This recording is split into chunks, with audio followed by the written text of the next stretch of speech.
Oh, those girls are rough. Girls, man. But Take care of you. Come on. Mine's gonna be the death of me. Yeah. Well, that's right, because I got one that's going to be the death of me, but I got one that's going to take care of me while I'm on my deathbed. Yeah. Mine's gonna be twerking over my grandma.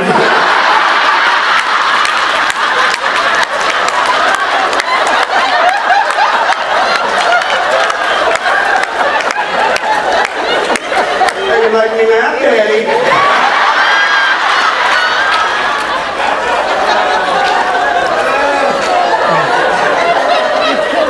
Well, there's an image. Please change the subject for us. My name is Daria, and I'm from right outside of Philly. And my question is... Did you say you're right outside this building? How nice for you! You're almost home! My question is, are there any important milestones or successes in your career, or even life, that you felt really helped push you forward or put you on the right track, and what they are? It's a loaded question, but I couldn't come up with anything else. I'll let you, I'll tell you one and give you time to think. It's a girl! That pit's got legs. It's got legs. It will, Dad. Yeah. Look, I think he, you know, much like all of us, there's been a series of forks in the road and we have either chosen which way to go or the path has been chosen for us. And, I was talking about this at dinner last night. That when I was in high school, it was I was like eat, drink, sleep, baseball for like 3 years. And finally my senior year, the theater department teacher comes, and I'd been doing drama as an elective during school, but then my, you know, all the extracurricular stuff was sports. And so the theater teacher comes to my baseball coach and says, hey, I know it's in season right now, and you guys are, you know, playoffs are coming up, but I really want one of your players to try out for, or to be in the spring musical. And coach is like, who? So it was me, and I only knew about that conversation because I got called into the coach's office, and he said, hey, listen, I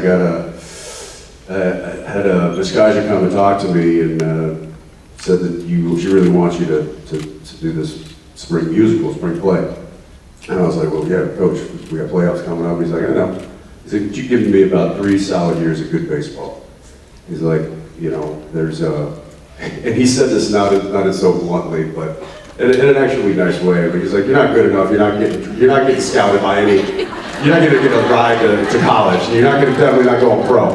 He's like, but you're a good ball player. He's like, that said, You're really good looking. He says, you're only in high school once. He's like, you should try to get as much out of it as you possibly can. Maybe go give this a shot. I promise we'll be sitting front row. And for a Texas coach back this was in the 90s, like that was not heard of, you know? And so I went and I did the play, and there happened to be a talent scout that came and watched the play. And came up to me afterwards and said, I think you got it, kid. I think you should move to LA. And I was like, yeah, take a hike. But he went and talked to my dad, my mom, and told them, and they said, well, you want to give it a shot? You should give it a shot. And so I thought about it for a few months, and instead of going to college, I went to LA. I never turned back. So that was certainly something that, a moment in my life that really kind of changed its direction. What was the part? Tony in West Side Story. Maria. That was it. And I'd never sang in my life in front of anybody. I was terrified. And they put me, the girl that played Maria, her name was Kendra Ware. Kendra, if you're out there somewhere, I hope you're well. And she was like a all-state soloist choir person, like could sing, you know, like Adele. And here I have never sang in my life, but she hadn't done theater.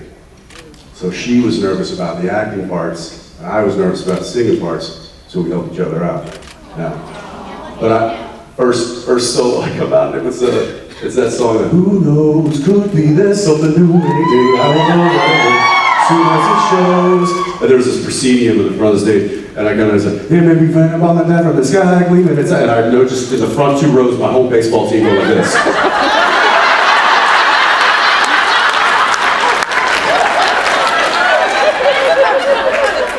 I was like, well, there's no turning back now. I'm either gonna get beat up after this. But I didn't. They all came up and very awkwardly said, that was good, man. And that was that. It's a good story. Yeah.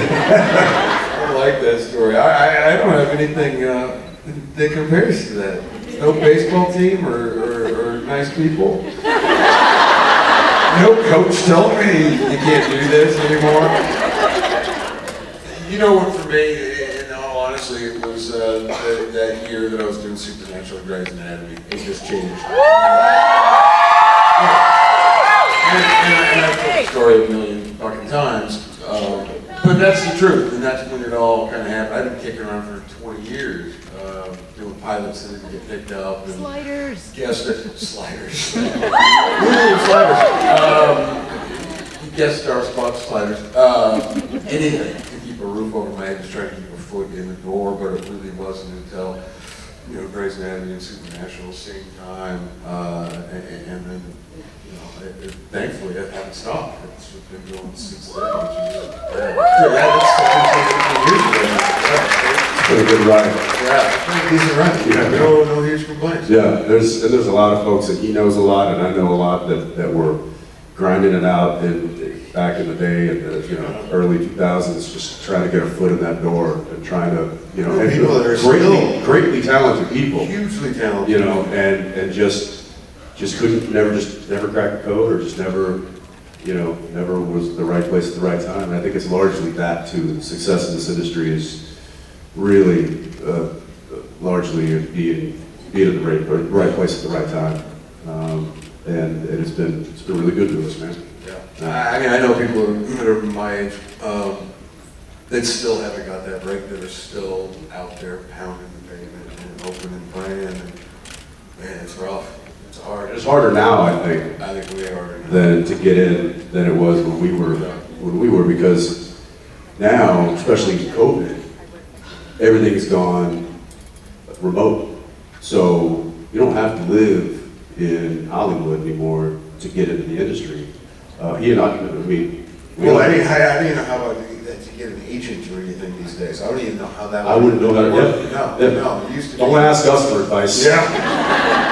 How'd you get into that? It's so different now that I wouldn't know what to say. So like we'd get, Supernatural, we'd get a guest star come in and be like, are you local, or you come up to LA? And I'm like, no, I live in Cleveland. Like, yeah, send in a tape. Got the call back, and they sit there. Wow. So especially now, like it's all Zooms, it's all Yes. it's not, you're never going into a room and reading for people face to face, which is what he and I did. Man, auditioning was the worst. I was horrible It's on the it. worst. It's a rough way to go. Yeah.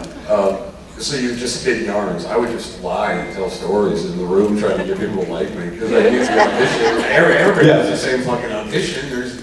Yeah, try to charm the pants off them, the first few seconds before they, want you to read, and that usually will get you, if not that role, another role in the project. Yeah. And then some people are really good at auditioning, and then you put them on a set, and they can't act their way out of a paper bag.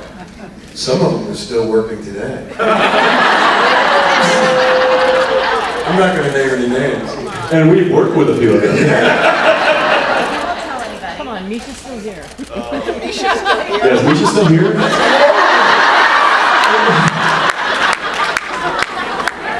I think he's still on his job. Thank you. Yeah. Hi. Victoria from Mount Pocono, PA, and this is my very first convention. Welcome. Thank you. And I have gummy bears for you, Jensen. Thank you. Can I get those later? Yeah. I'll need them. My question is, what was your favorite thing about Soldier Boy? My favorite thing? The cod piece.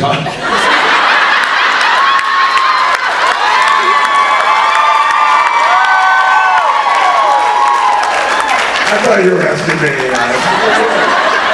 So not a word of a lie. I had to fly out to LA 6 different times for them to build that costume for me, right? And you just stand there like a mannequin. They're like placing things and, you know, different part, because the whole thing is a custom made suit. These things are like a couple $100,000. And they're works of art. LJ, who is the super suit designer, she's just incredible. Her and her team are just incredible. But I remember we were texting, you texted me something randomly, and I happened to be at one of my fittings in LA. And I was like, hey man, can't talk right now, I'm actually at a Soldier Boy fitting. And he was like, I need a picture of the codpiece immediately. And I was like, well, funny, I'm glad you asked that, because they're asking me to pick it out right now. And I had like 5 of them lined up. And then I sent you a picture, and I was like, which one, bro? And he was like, oh, the biggest one right there. So I did, and I come out, and literally I was like, and then LJ was like, no. No, we don't. She's like, we already have one of those. This Ant, the Homelander. He just thrust that He's sucker. yeah, that's quite a piece. I won't say the cod piece, although that is a funny fun fact for you. But my favorite part about the suit, I have so many parts that I didn't like, probably more than I did like. I would say my favorite part was, and this isn't really a suit, but it is part of the whole package, the boots that I wore were the same boots that Dean Winchester wore for 15 years. Nice Easter egg. She asked me, she's like, you know, we're doing more like a military, it's a Soldier Boy, we're doing a military style boot. And she sent to my house in Austin a few options, and I was like, these are very similar to the ones that Dean wore. And so I just messaged her, and I was like, you know, these can work. One of these can work. However, I do know that there is a company that makes a boot that I've never gotten sick of in 15 years, and I can stay on my feet for 14 hours a day, and my feet don't hurt at the end of it. And she was like, well, what are they? They're called Carolinas. And so she's like, well, then that's what we're gonna get. So she got the same. That's awesome. So that, I love that because of the connection there. Could you go to the bathroom in that suit? Yes. Oh, good. And that was actually a conversation that we had, and she said, yeah, I think Chase hates me. And I think Jessie hates me because there were some suits on the boys that she did not make access panels. But luckily, I had a little, they just went together like pants. Oh, good. But what happened was the top was zipped to the bottoms. So I had bottoms and then the top, and then the whole thing was zipped together. And they put the big utility belt on. So And a big cod piece. There's like a whole team of people that it takes to get out of that thing. Yeah. Like the chest piece doesn't move. It's like a solid, like Oh, they're rough. ballistic chest piece that I couldn't move. So if I was like doing fight scenes, I felt like an idiot. But it looked cool. It looked cool. It looked really cool. Yeah. What was your favorite part about the suit? Was the door open for you? Should have walked right That there. was it. That was it. Just laid it out for you. It's low hanging fruit.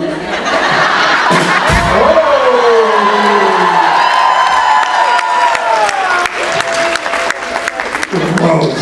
Fucking gross. It's a daughter! Thank you. It does have legs. It's got legs! Hi. Hi, I'm Kirby from South Carolina. No.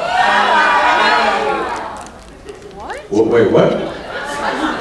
Never mind. I'm Mandy from upstate New York. What's happening? Before you came in here, I saw on TikTok where it was like this old interview you did or panel where you were making a story about Kirby from South Carolina and she like fell down in front of you. Yeah. So all weekend I've been going, oh. I'm Kirby from This is South. back when I'm getting old, man. I don't remember it. It's real. It's funnier when you have to explain the jokes. Yeah, I'm sorry. Who told that story, Jensen? Oh, okay, so it wasn't me. This Jensen? She was Oh, drunk. Kirby from South Carolina. Of course, yeah. There were paramedics. There were paramedics. Drunk girl. The drunk girl. Oh my God, you people.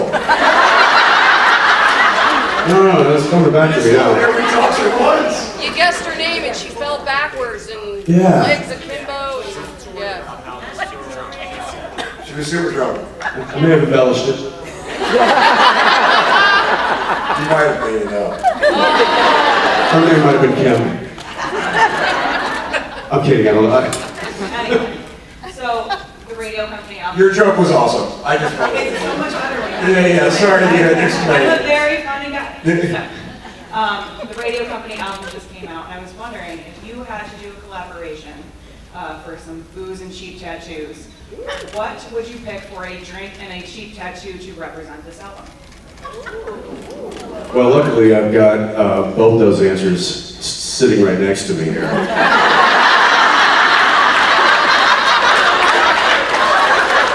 I would pick this young man's smoky rye whiskey. Motherfucking libation! And a couple of thumb tattoos that we got very quickly and very cheaply.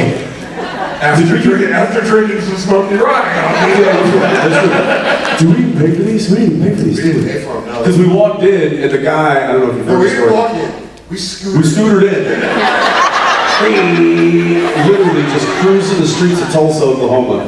And we, I love this story. We rolled into one shop and just like, listen, they've got to recognize us or we're bailing. And I'm like, oh, for sure. So I feel like he kicked the door in. And there was Off our scooters. yeah, there was one guy getting some ink done, and then there was another guy behind the desk, and we walk up, and he looks at us, he's like, "Can I help you?" And just like, "Yeah, we're just looking to get a couple small tattoos real quick," and he's like, "Well, I can probably fit you in about an hour." And just like, "Cool, we'll be back. This ain't the place." So we go down the street, pull into another one, and we walk in the door, and there's a guy who happened to be the owner of the shop doing this big leg piece on another guy, and he looks up and he goes, "Holy shit, get out of my chair!" And Jeff looks and he goes, "This is the place." That is a true story. And we had no idea what we were going to get. Of course, then I was like, well, I'll get like 70 on each finger. And then Jensen gets up, and Jensen was like so ready to go. And then you were like, oh, maybe just think on my thumb. Just one. Yeah, I'll you just get one. change your thumb like, or change your mind like I just get one. And then the guy was like, "I can't believe I'm tattooing Negan and Soldier Boy." It wasn't even supernatural. And then we finished up in like, it was like 10 minutes. It took no time at all. Well, he took a little more time because he was like, you were looking at me, you're like, "I'm running out of ideas, Jensen. I need some more ideas here." I'm like, "You're running out of knuckles, pal." Yeah. Okay, put a smiley face on my So middle. we're gonna do this. It's a smiley face. That was my favorite one. Yeah, there's some booze and cheap tattoos along the way. That was a good day. That was a good day.